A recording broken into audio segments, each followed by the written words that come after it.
আসসালামু আলাইকুম। বর্তমান মধুমাস চলছে ফলের সমারোহ। সিরাজগঞ্জের সবচেয়ে অবহেলিত ফল কাঁঠাল।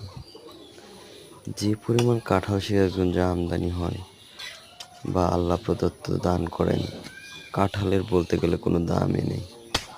কাঁঠাল নষ্ট হয় গাছের গোড়ায়, কাঁঠালে খায় গরু।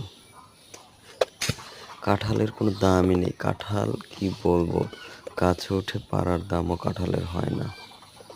আজকাল কাঁঠাল এতটা অবহেলিত, মানুষ খায়ই না, বাজারে নিলে নেয় না।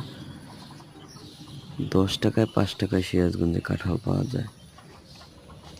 কোন কোন জেলায় কাঁঠালের দাম বেশি আমরা অতটা জানি না। যদি কারো বিশেষ করে কাঁঠাল খেতে পছন্দ করে অন্য জেলার মানুষ, আপনারা কমেন্ট করতে পারেন এবং ফ্রিতে সুমিষ্ট কাঁঠাল নিতে পারেন।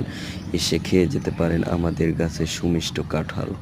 কাঁঠাল অনেক সুস্বাদু, কিন্তু আমরা নিজেরাও যেরকম অতিরিক্ত হওয়ার কারণে পছন্দ করি না, সেরকম আপনারা চাইলে খেতে পারেন।